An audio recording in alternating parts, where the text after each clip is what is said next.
Welcome to the Skeptic Zone, the podcast from Australia for science and reason.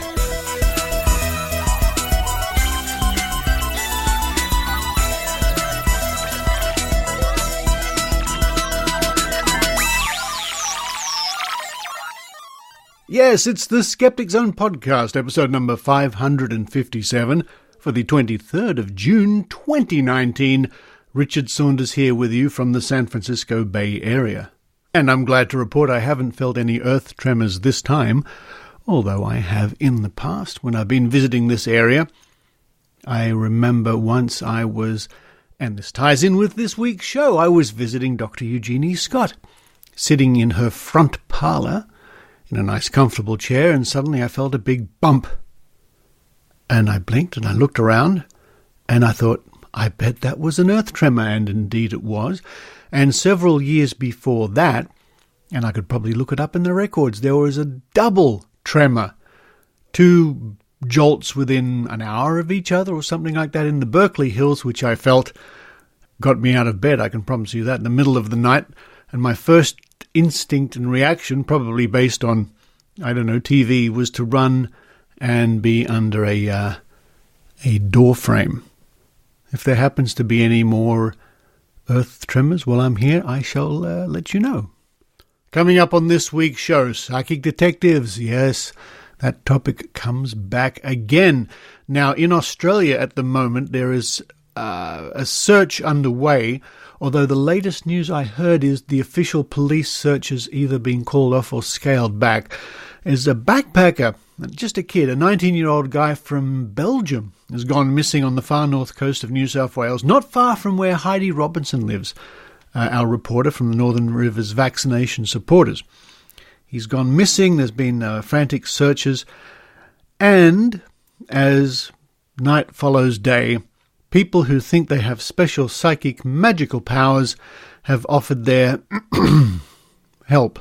And I thought this was a good opportunity to once again look into the topic of so-called psychic detectives, or people who think they have wonderful powers, who, for whatever motivation, be it from the goodness of their heart or something more sinister, usually end up plaguing the police with useless information. So in this episode, we'll look at a couple of cases in Australia where these psychic detectives and other people have, well, basically made nuisances of themselves. After that, without any earth tremors, I visit the Berkeley Botanic Gardens with Dr Eugenie Scott to discover what the National Centre for Science Education were up to on the day, and the day was dedicated to bugs, to insects. I even saw a tarantula, which was quite impressive. But we visit the table of the National Centre for Science Education to discover what they're doing with their science outreach, talking about mosquitoes. And I get to make a keychain. A good news, a feel-good story, this week on the Skeptic Zone. Then to round off the show, something different. We dive back into the pages of the Australian Woman's Weekly magazine. Although in this report I sometimes refer to it as the Australian Women's Weekly. It's a bit of a slip of the tongue. It's the Australian Woman's Weekly magazine, famous magazine in Australia. And we dive back to 1977 to discover what they were telling their readers about ESP. Do you remember that term, ESP? Before the term psychic was widely used, all those things back in the 1970s was basically round ESP, extrasensory perception. It's a phrase, a term you don't hear much anymore. Do you have ESP? Included in this look back is a test you can do to determine if you have ESP. Now, don't forget you people in Australia and New Zealand. Both countries have national skeptics conventions coming up. Conference 2019 in New Zealand will be held at the Arts Centre in Christchurch. And that's at the end of November. And the special guest, the Skeptic's Guide to the Universe. And the Skeptic's Guide to the Universe crew will also be attending the Australian Skeptics National Convention in Melbourne. Put them in your diary. Links in this week's show notes. More announcements from me at the end of the show, but before we get stuck into the show, a big congratulations to my dear friend Dr. Pamela Gay, the wonderfully entertaining and knowledgeable astronomer who you hear regularly on the Skeptic Zone with promotions for Astronomy Cast, her podcast she does with Fraser Cain, Pamela, and I'm reading off the humanist.com website, where it says, meet the 2019 Isaac Asimov Science Award recipient, Pamela Gay. Dr. Pamela Gay is an astronomer, writer, and podcaster focused on using new media to engage people in science and technology. Her most well-known project is Astronomy Cast, a podcast in its 9th year that she co-hosts with Fraser Cain, producer of Universe Today. She also helped build the CosmoQuest virtual research facility, a second-generation citizen science site designed to provide the public with opportunities to participate in NASA-related science programs, while also giving them access to online seminars, star parties, classes, and more. And the article goes on. It's quite lengthy, worth your time to have a look, but I really wanted to say a heartfelt congratulations to Dr. Pamela Gay, a very hard-working woman indeed. Well, that's enough for me at the moment. It's time for me to run upstairs, grab a nice cold root beer from the fridge and maybe a hot dog or something very American, I'm not sure what, tune into the television and see the Australian women's soccer team face off with Norway at the World Cup. Well, I'm doing all that because things are recorded in a strange order for any podcast, I think. I hope you enjoy The Skeptic Zone.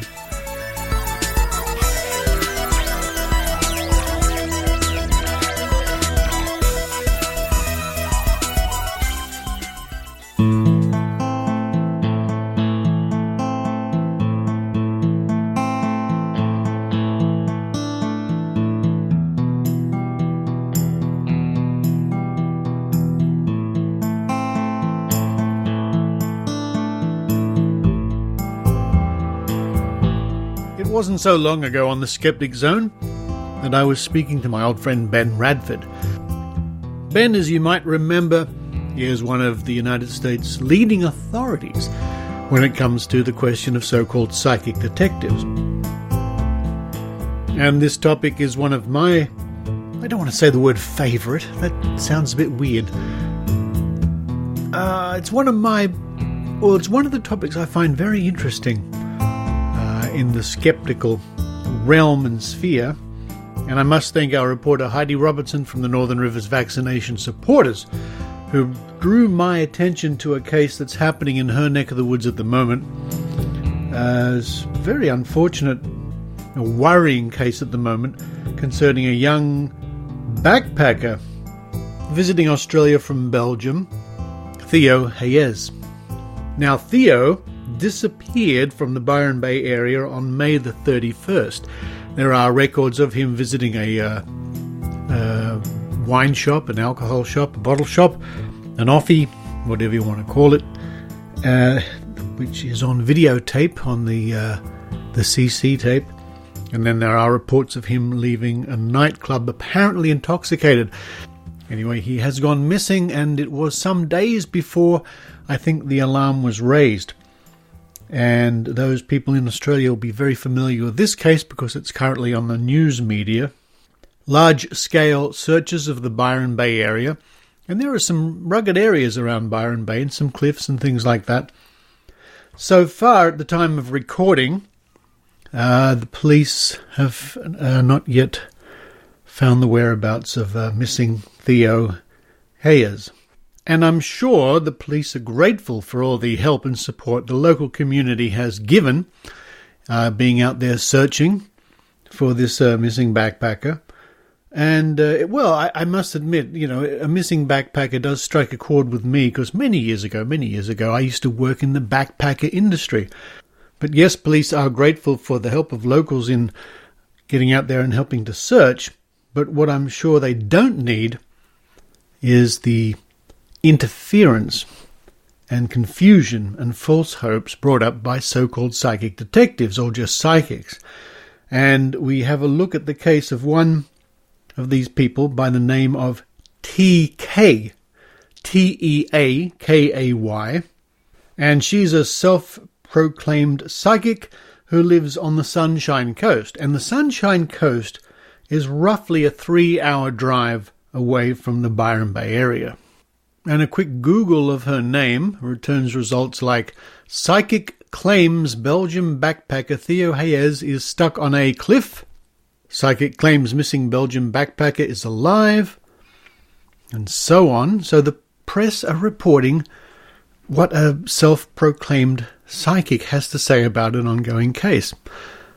It's news. It's making the news. And just taking one of these news reports at random, psychic claims Belgian backpacker Theo Hayes is, quote, stuck on a cliff top, end quote. An Australian psychic has claimed missing Belgian backpacker Theo Hayes is alive and stranded on a Byron Bay cliff top. Self-proclaimed psychic medium TK took to Facebook on Wednesday to urge residents to conduct a search in Broken Head, New South Wales, claiming she can see the 18-year-old trapped in a rugged area.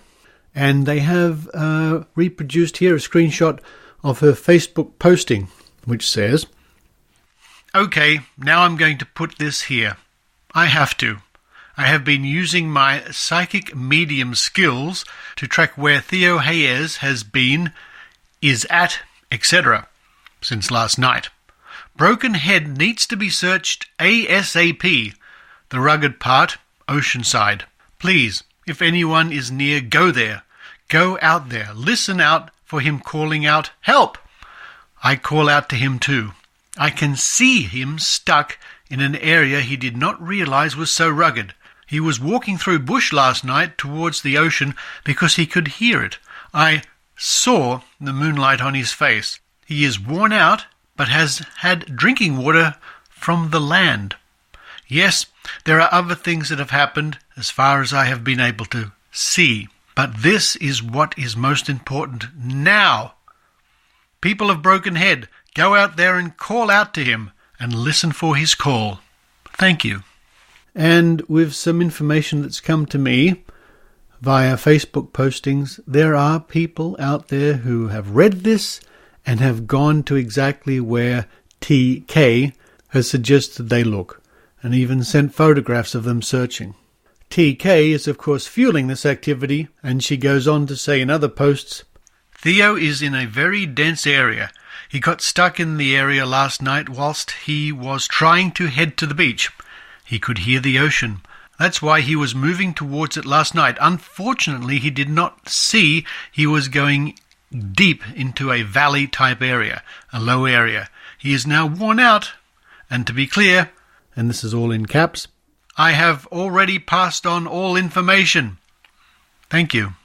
And somebody replying to TK, "TK, I don't know whether this might be anything but ...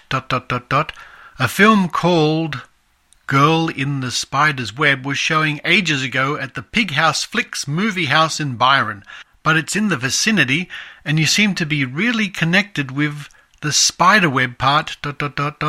I wonder if this area near the cinema needs to be explored further." And it just goes on with these people feeding off each other's delusions.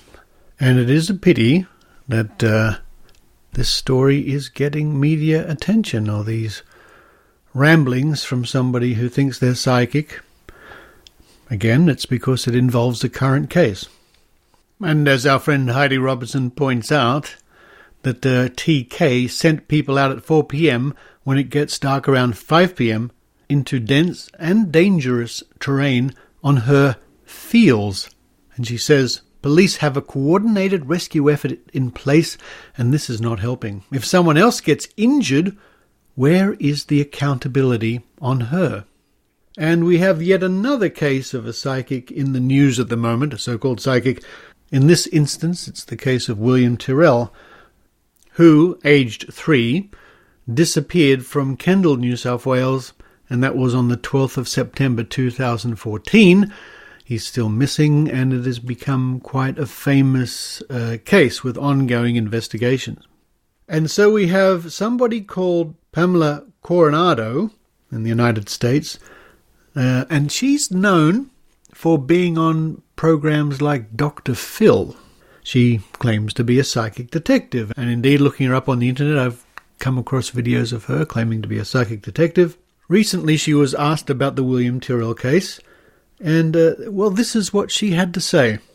I don't get remains. I don't get, like I said, if I go to where he is in this moment, sit next to him, he's munching on a sandwich and talking to a little friend his age.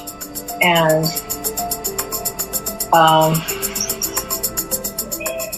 he seems like a kid that doesn't have a care in the world, like he's the normal kid, like he's acting like a normal kid. And I keep seeing those like metal, old fat, we don't have them here anymore, everything's plastic, but we used to have metal play equipment, that you climbed on, monkey bars, yep. We call them monkey bars. When I go around the front of the school, I wonder if it's private. I wonder if it's a church, like church affiliated, or it reminds me of a church.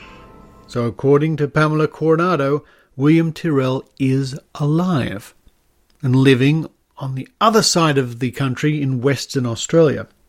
Now, looking up information about Pamela Coronado, we discover that a lot of the media reporting on this regurgitate the same bit of information that she helped California police find a missing person in 1996.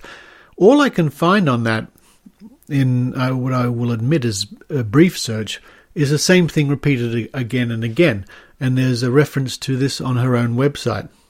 So it certainly looks like a case of other media outlets going to her website, looking at the information and simply regurgitating it. Well, let's be honest, they don't have time to really investigate these things. They've got a story to produce, and that's what they do. But imagine that. This psychic in the United States is saying that Australian boy William Tyrrell is alive. Well, we certainly hope so. We certainly really do hope so. But this is in contradiction to local psychics in Australia who say that William Tyrrell is dead. And I have a couple of examples which I use in one of my talks about psychic detectives. We have the example of psychic medium Karen. And psychic medium Karen uses a spirit box, which we've discussed on the Skeptic Zone before. For those of you who don't know, a spirit box is a little radio receiver, which rapidly flips through frequencies one after the other, stops for about a second, and then carries on. And every now and then you pick up a word or two from some transmission, and then maybe a partial word or something like that. And the idea is this is really the spirits using radio waves to contact the medium. Yes, it is as ridiculous as it sounds. However, psychic medium Karen has discovered by use of this spirit box that William Tyrrell is dead. Can I speak to William Tyrrell, please? Murdered him. Who took you, William?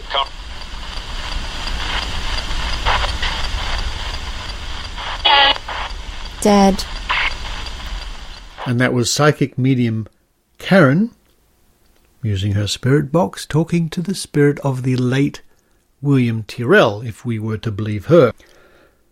Also, we have the people from Yes, Y.E.S.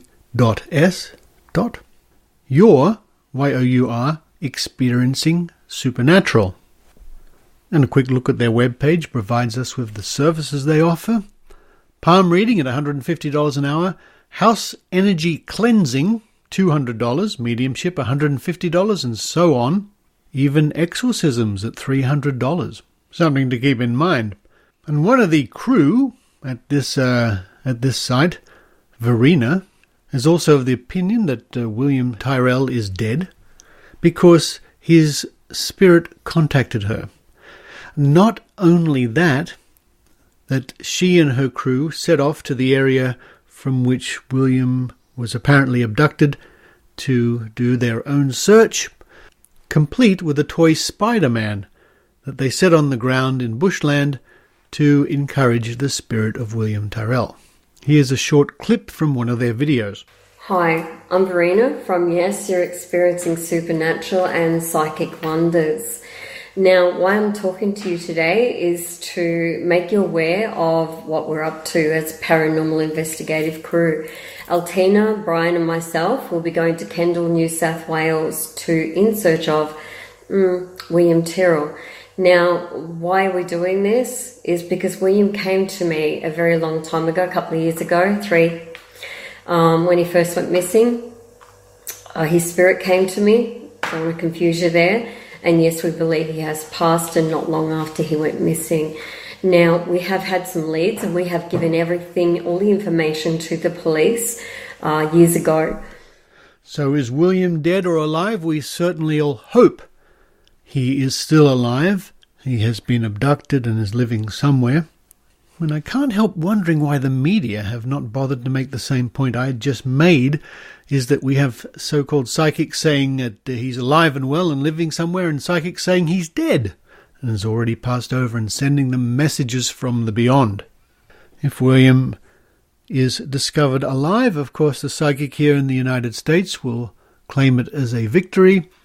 If William is sadly discovered to have died, and the psychics in Australia will claim that they knew it all along. But I'll end this little report with a short clip from the former Detective Chief Inspector Gary Jublin, who was working on the William Tyrrell case, who held a press conference on the 3rd anniversary of the disappearance of William Tyrrell and made the following remarks. Encourage those people to come forward. But please don't waste our time. We're not interested in information from clairvoyants or people that have dreams. We're focused on this investigation, following up information that's relevant to William's disappearance. Be mindful that Mr. Jublin, you've had a lot of people contacting you saying they've had dreams, they've had visions of what's happened to William. I mean, how frustrating has that been for you when you're trying to run a professional investigation and chase up concrete leads? Very annoying. Very annoying, and I think quite often they prey on vulnerable people. I've seen it not just in this investigation, in other investigations where they involve themselves in the investigation based on a dream or claim to be clairvoyants. I've never seen a clairvoyant solve an investigation. It's just a distraction. It's a distraction that takes up our time, and we'd like to focus on the facts and information, proper information to follow up on. Well, we all hope that both Theo and William are discovered alive and well, and if they are, I'm sure it will be with absolutely no help whatsoever from so-called psychic detectives.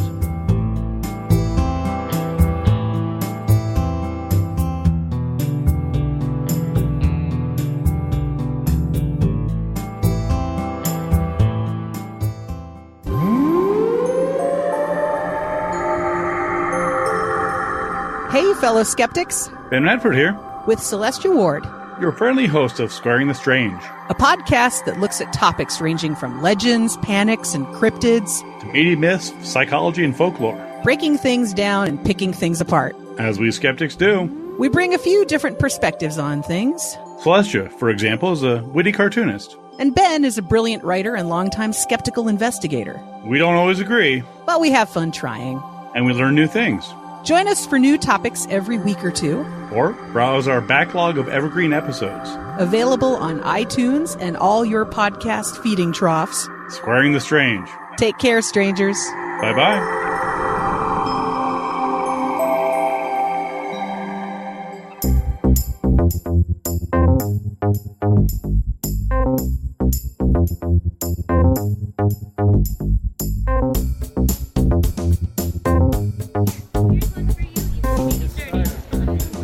The University of California Botanical Gardens is a 34-acre, or 13.7 hectare, botanical garden located on the University of California Berkeley campus in Strawberry Canyon. The garden is in the Berkeley Hills, inside the city boundary of Oakland, with views overlooking the San Francisco Bay.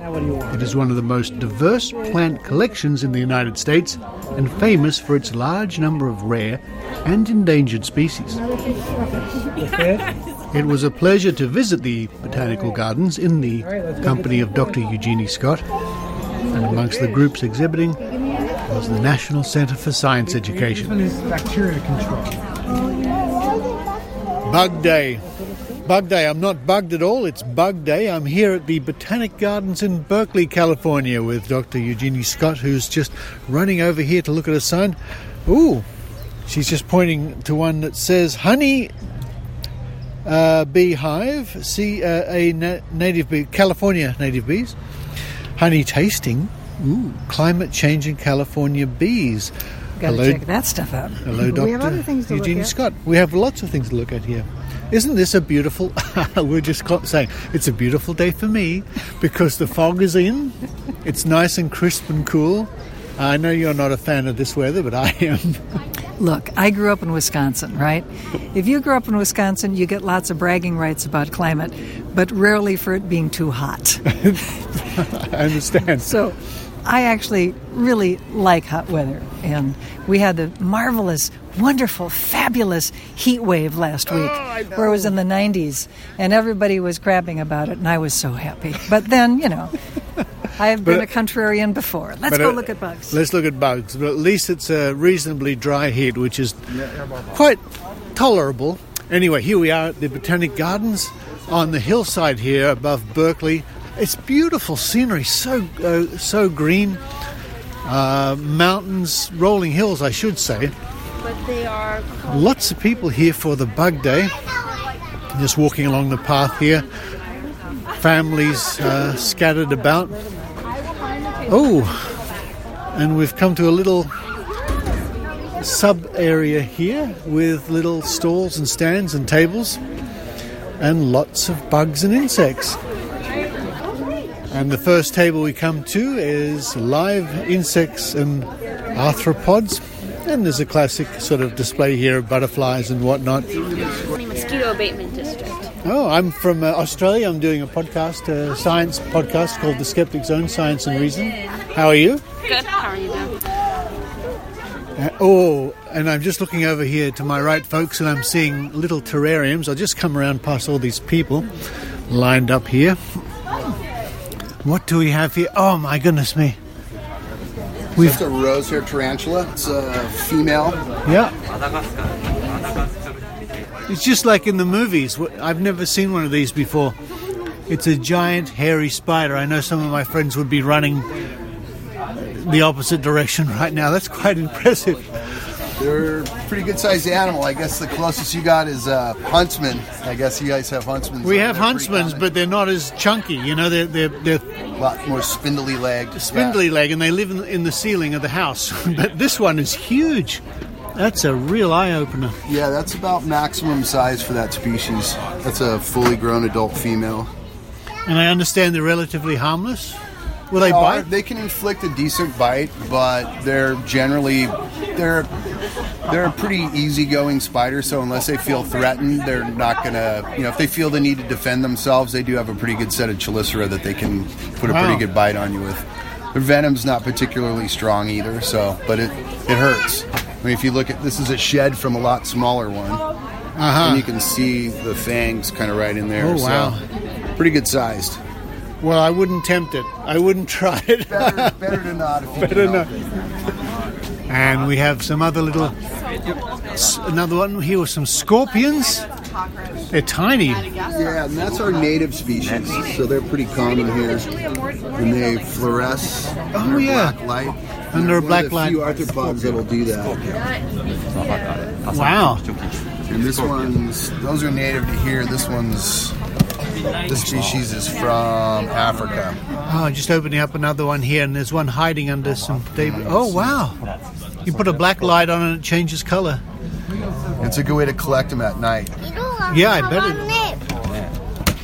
it. And we have a centipede here, millipede? That's actually a millipede. Millipede, yep. Wow, lots of fun insects here. Or not insects, arthropods? Arthropods, absolutely.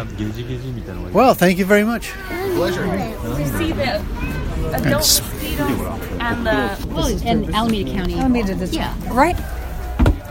Coming up to the back of a little building here, and we found the table for the NCSC. And it's very busy at the moment. People lined up to have a talk to the people here. So we'll wait our turn because the little kids are now oh yes, they're having swamping the table and picking up beads and doing all sorts of fun things. It's nice that the NCSC keep up the public outreach, I think. Agreed. Yes, that's a very important part of defending science education, shall we say? Yeah. Is having a more scientifically literate population. So that is a direction that NCSC has expanded upon, and I'm delighted to see it. That's a very age-appropriate activity. Oh, they're making keychains, which is very suitable for the under 5-year-old set here. And each bead, quote bead, on the keychain is another element that can be used in mosquito control.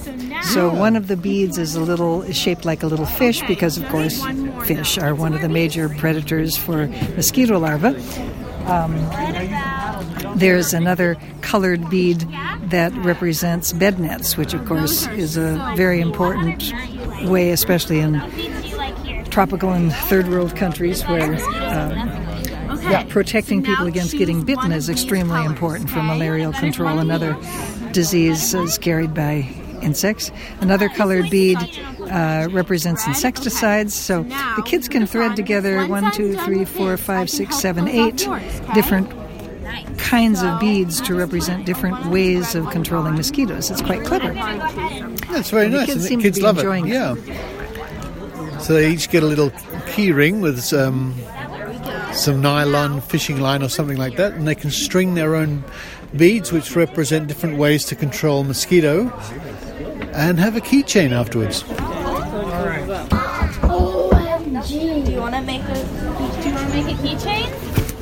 Well, Kate Carter, good to see you again. Yes, you as well. Now, folks, you might remember I interviewed Kate some months ago at the National Center for Science Education. You're here in the Botanic Gardens at Berkeley, and you're helping kids make keychains to help teach them about mosquitoes. What a wonderful idea. And the kids are lined up here. They're making all sorts of colourful keychains. Who came up with this fabulous idea? It was a combination of myself and our previous intern, Emily Chorchak. So we wanted to create an activity that explored how mosquito populations change throughout time. And we had tried maybe 3 or 4 variations of this for maybe the past year. And it was maps and dice, and it was getting overly complicated.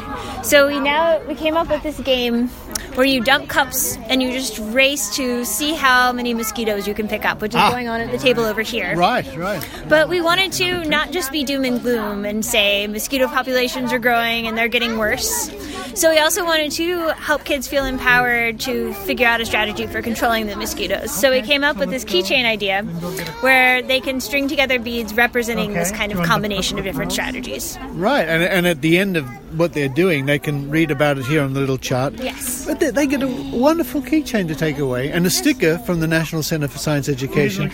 And I think that's just a wonderful way to engage with the young kids here today. Absolutely. And it's really nice to see you continuing the policy of science outreach. Yes. And looking along the table, there's I love it, a big box full of little compartments filled with little fish and little beads and all sorts of things.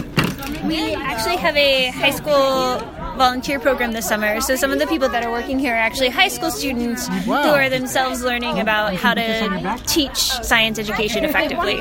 So we're not just working directly with the community members, but we're working with kind of the older community members who might have phased out of traditional outreach to help them think about how do they now teach. Okay. Yeah. So it's like a win-win situation, isn't it? On both sides of the table here. Yeah. Well, you know what? I'm going to have to make myself a mosquito control keychain here. So thank you very much. Oh, look at that. So I get a little key ring here with a little bit of, that's nice, nylon or something on the end. I'm going to make my own right now. All right. It's supposed to be a mosquito, so they don't think that that's what a mosquito looks like. All right. Hello. Now, I'm fine. We're at the other table here of the National Center for Science Education, and we've come across a very interesting game, I guess it is. We've got all these cups, little plastic cups, full of insects. Let me tip some out here. And they are flies, but they represent mosquitoes, don't they? Yes. What's the whole idea of this? So basically we're showing the overall increase in mosquito population throughout time, but we're also trying to teach about the spread of West Nile and Zika virus. Wow. So as the climate has changed on Earth, we're seeing mosquitoes that are infected with West Nile and Zika start moving into northern latitudes, just like move higher north. So we're starting to see southern states have mosquitoes that are infected. So we're trying to show children the overall increase as well as just how climate can impact mosquito populations. And we also have another station where they can use keychains to learn different control strategies. I know, I've been to that state. Look at that. Nice. Yeah. And also to show that it's like there's not one easy, simple solution to fixing like mosquitoes and, you know, controlling their populations. So we're trying to have them use multiple beads to kind of come out like with a multifactorial solution for controlling it. Wow. Yeah. So the game here, and I was watching some kids play it just now, we've got little devices here on the table, tweezers and paddles and things. So what's the idea? So the game starts off fairly easy. They have a small amount of mosquitoes to pick up, and they have large paddles to pick them up. But throughout time, as we see more of the mosquitoes that carry like Zika and West Nile, they have to use different tools to pick them up, which makes the game a lot harder, and there's also more of them to pick up in the same amount of time. So each time that they have to pick them up, they have about 20 seconds, and that changes, that's consistent throughout the game. What changes is the complexity of because we've got 6 cups here, 1975, 1985, and so on, right up until 2025. Yes, so that's supposed to emulate in the future, if the climate is continuing the way it is now, what we might expect to see with those mosquito populations. So yeah, it's really supposed to show them that it's a complex situation and that it becomes really hard to control. But yeah, I think starting simple and then having the increase in populations with the added complexity helps. I love it. I love the science outreach, and I love the way it's turned into an interesting activity. In fact, we've got a young man here ready to go. Yeah. No, they've been and off great. he goes. Well, thank you very much. And your name is? Anna. Anna. Nice to meet you. It's really good in getting rid of mosquitoes. And now you're going to make it... The University of California Botanical Gardens at Berkeley. They're open daily from 9 a.m. to 5 p.m, and you can find out more by visiting botanicalgarden.berkeley.edu or following the link in this week's show notes. You might have to share with some of our other friends. That one?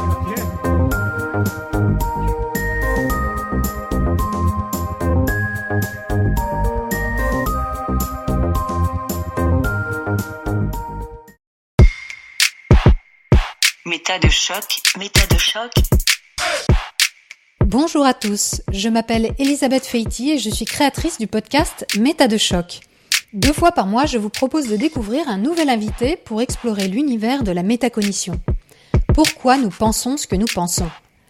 Plusieurs de ces émissions sont sous-titrées en anglais. La dernière en date est même intégralement en anglais, puisque j'y échange avec Jessica Schaab, ancienne gourou du New Age devenue sceptique. Retrouvez-nous sur la chaîne YouTube de Méta de choc, METADECHOC. À bientôt. Méta de choc, méta de choc.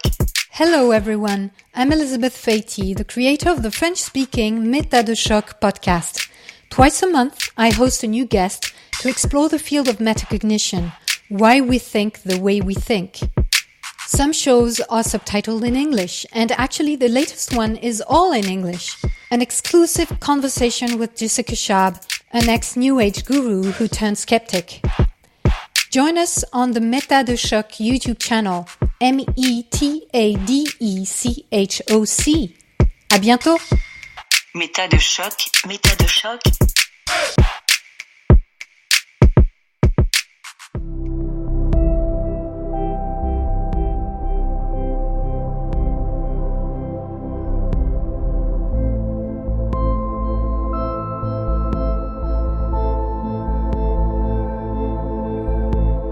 Now, over the past few months on the Skeptic Zone, I've regularly been reading out stories and reports and articles and interviews from the pages of The Skeptic, the journal from Australian skeptics stretching back almost 40 years.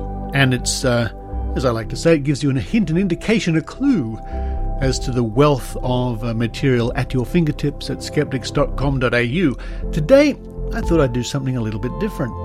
Now, many Australians would be very familiar with the magazine The Australian Women's Weekly, which has been in publication for decades and decades and decades. When I first started looking at it, of course I was only a boy in the 1970s, and it's easy to forget what an important part of Australian culture the Australian Women's Weekly was, probably still is to an extent, certainly was in former years.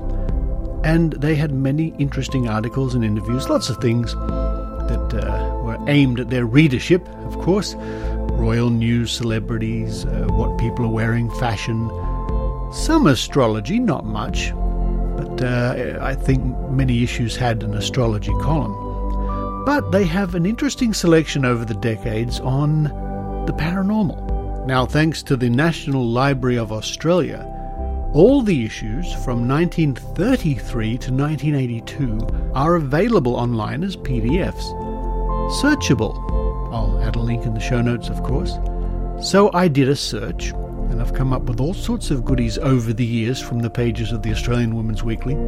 But I discovered, and I remembered, that in, well, the 1970s at least, you didn't hear much about psychics. You heard about ESP.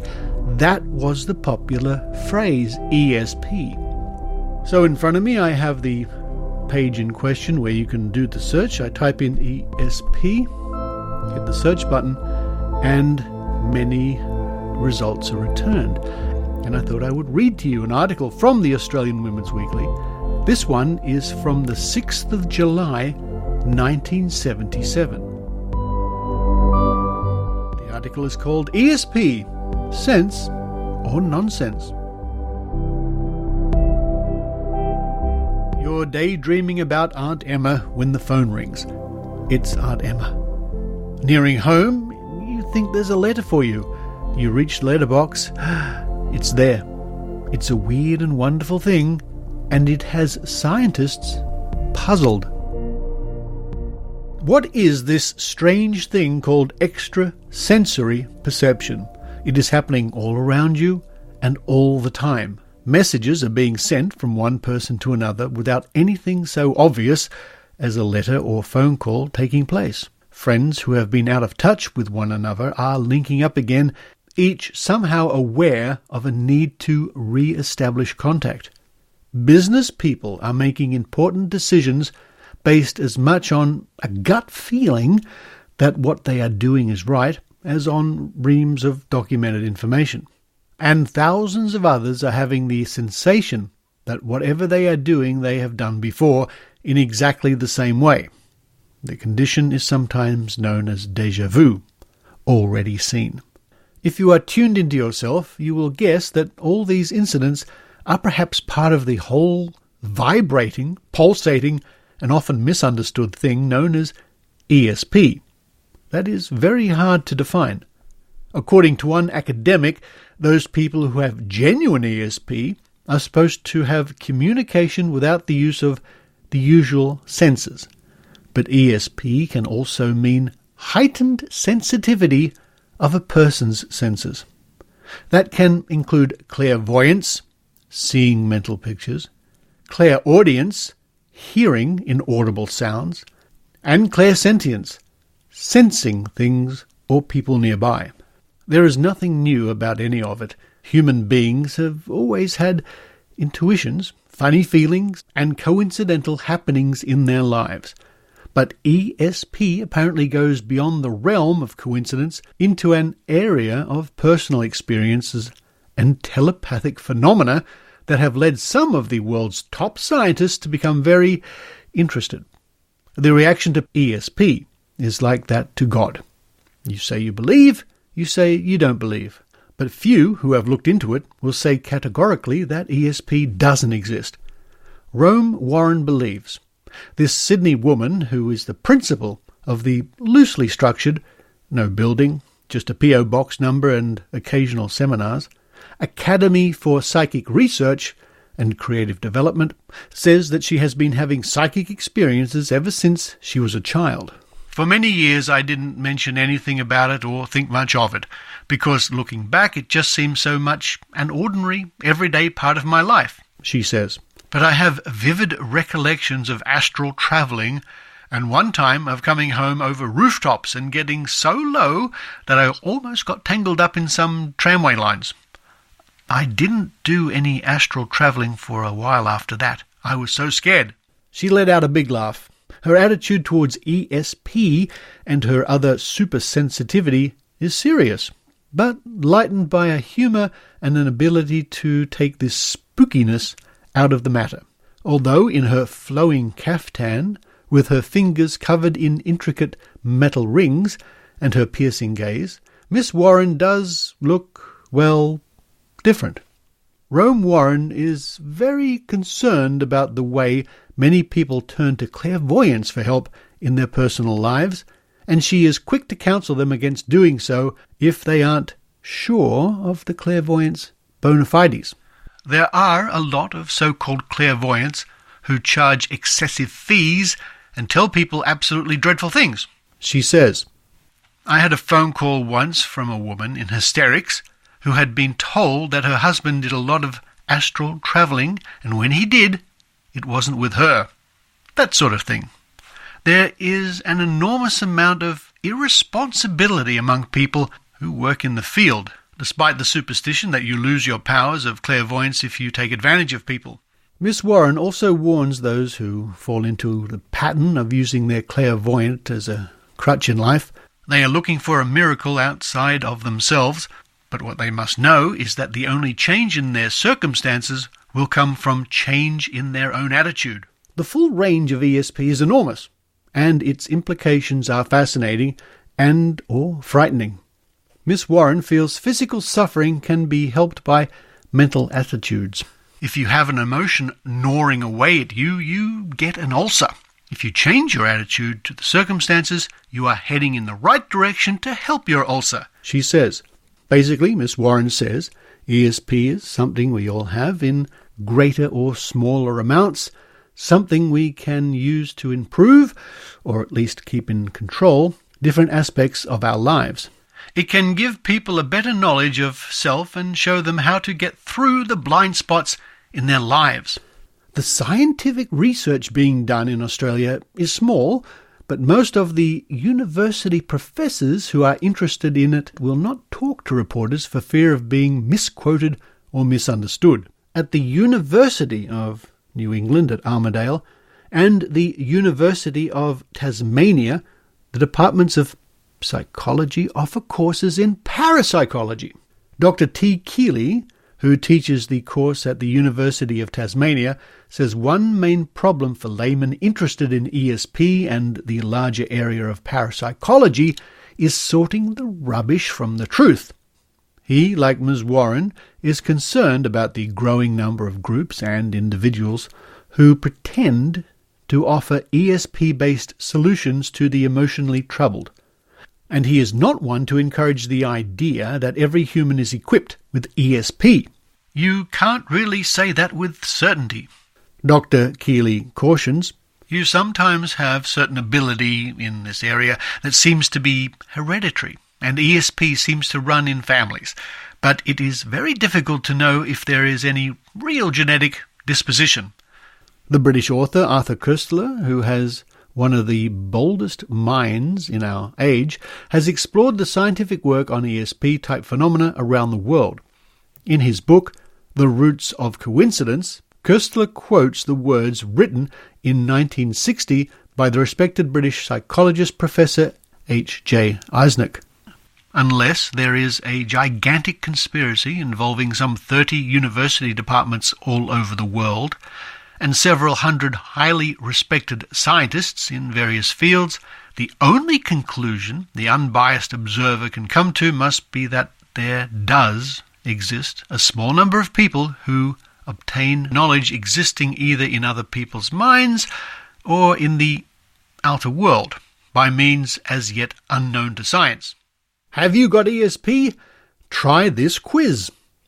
The letters ESP stand for extrasensory perception. More appropriate would be the term extended sensory perception, because rather than a sixth sense, there seems to be a heightened sensitivity in the areas of seeing, hearing, and feeling. Have I got ESP?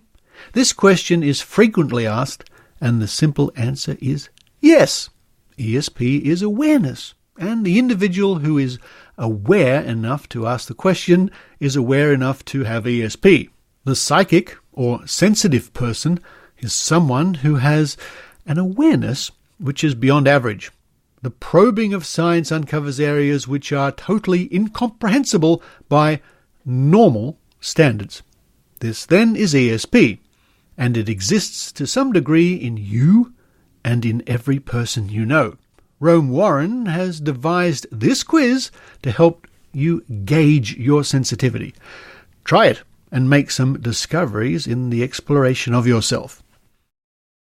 How to score. 1 point if you answer once. 3 points for occasionally. 5 points for often. And 0 if your answer is never. Question. Have you ever known in advance that the phone will ring? Question. Have you known who is on the phone before hearing the speaker? Question. Have you known the postman is bringing you a letter? Question. Have you known the size/colour of the envelope? Question. Have you sensed someone staring at you and found it to be so? Question. Have you thought of someone just before an unexpected meeting? Question. Do you ever have distinct hunches?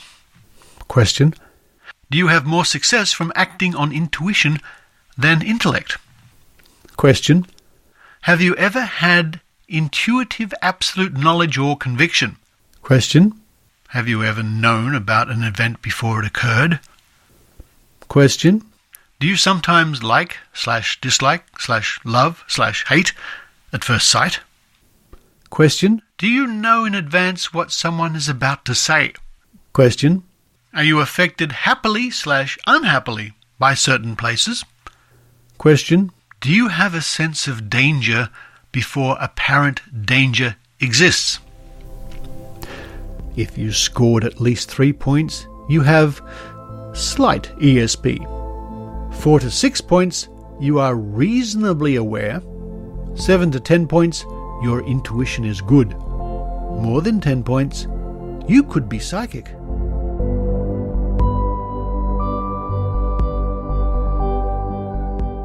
And that was ESP, Sence or Nonsence, by Patricia Angly, and that was published way back in 1977 in the Australian Women's Weekly from July the 6th. So that was in the magazines, the popular magazines, 42 years ago. And there are many more articles and reports going back through the decades of the Australian Women's Weekly pertaining to skeptical matters. Uri Geller gets quite a mention, but I'll let you discover all those for yourselves by following the link in this week's show notes.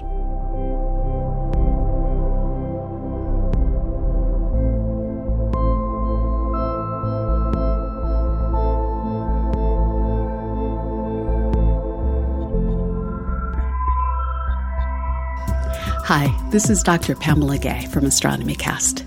Each week, Fraser Kane and I take our listeners on a fact-based journey through the cosmos. With our weekly podcast, we explain not just what we know, but how we know what we know about this universe that we share. Check us out at astronomycast.com and look for us in iTunes, Google Play, and wherever you download podcasts. See you online.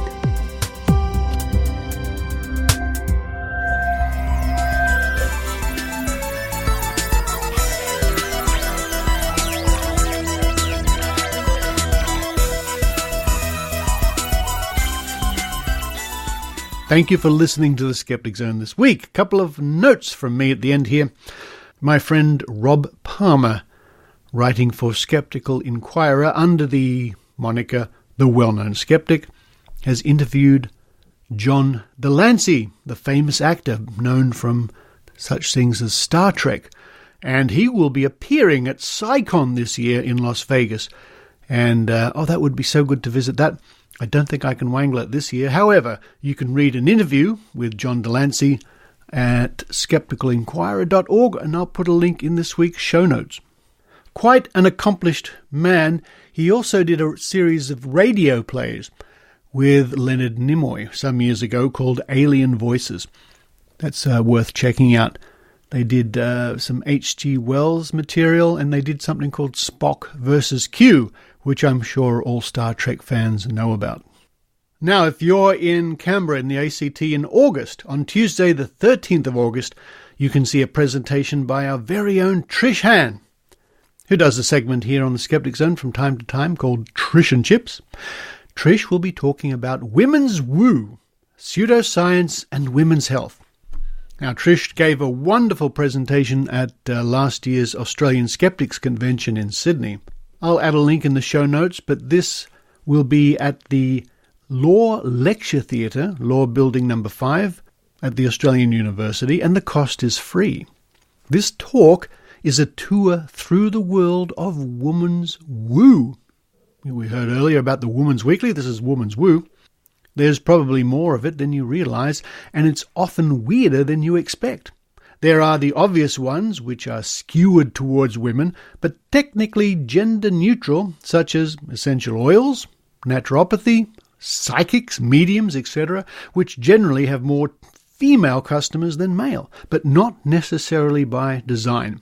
In this talk, you'll hear about nonsense therapies and treatments that most men will not have heard about, and probably a fair few women will learn something too. Something to put in your diary if you're in the ACT. That's coming up on Tuesday the 13th of August. Link in this week's show notes. I'm looking forward very much to seeing people at DragonCon this year in Atlanta, Georgia. I haven't been there for almost 10 years, and I've been told by Pamela Gay, as it turns out, that it's massively increased from 10 years ago, which is hard to believe because when I was there 10 years ago, it was ridiculously big anyway. I'll be giving a series of talks, including one about psychic detectives and other skeptical goodies. I hope to take part in the Silk Road, where I'll be demonstrating origami. And also, of course, I'll be doing interviews for the Skeptic Zone podcast. Look forward to seeing you there if you can make it.